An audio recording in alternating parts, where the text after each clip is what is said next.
নামৰ এটা বেচৰকাৰী সংস্থা আমি হাতীমানৰ সংঘাতক লৈ পেলাই যোৱা প্ৰায় 2.5 বছৰ ধৰি তামুলপুৰ বাক্সা আৰু ওদালগুৰি তিনিখন ডিষ্ট্ৰিক্টতে কাম কৰি আহিছোঁ।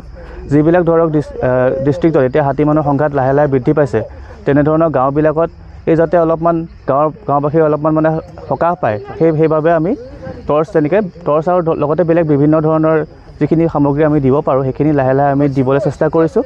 সেইবাবে আমি এতিয়া আপোনালোকৰ বড়ো বজাৰ এলেকাত আপোনালোকৰ 10খন গাঁৱত এতিয়া প্ৰায় 10টা টৰ্চ লাইট আমি তেনেকৈ ডিষ্ট্ৰিবিউট কৰিছোঁ। কিহৰ পৰা দিছে? আমি অৰণ্যক নামৰ এটা বেচৰকাৰী সংস্থা, আমাৰ SBI ফাউণ্ডেশ্যন বুলি এটা হেৰি আছে, কি বুলি কয়, যোনে ছাপৰ্টটো দিয়ে, তেওঁলোকৰ পৰা ছাপৰ্টটোৰ পৰা আমি লৈ পেলাই আপোনালোকক এই টৰ্চখিনি বিলোৱা হৈছে। অকল টৰ্চে বিতৰণ কৰিছে না আৰু বেলেগ কিবা আছে? আৰু লগতে আমি এতিয়া ইয়াতে এৱাৰনেছ কেম্পেইন কৰিছিলোঁ অলপ দিন আগতে আমাৰ কুমাৰীকাটা ফৰেষ্ট ৰেঞ্জৰ আণ্ডাৰত, আৰু তেনেধৰণে আমি বেলেগ বেলেগ জেগাত বেলেগ বেলেগ ধৰণৰ কিছুমান সামগ্ৰী আমি বিতৰণ কৰোঁ। যেনেকৈ সামগ্ৰী হিচাপে বুলি নহয়, আমি কিছুমান জেগাত আমি ষ্ট্ৰীট লাইট দিওঁ, কিছুমান জেগাত আমি ৱাচ টাৱাৰ দিওঁ। লগতে বিশেষকৈ আমি এই জেগাখিনি মানুহখিনি সজাগতা সভাখিনি মানে ভালদৰে মানুহখিনি সজাগ কৰিবৰ কাৰণে সজাগতা সভা কিছুমান আয়োজন কৰা হয়। ঠিক আছে।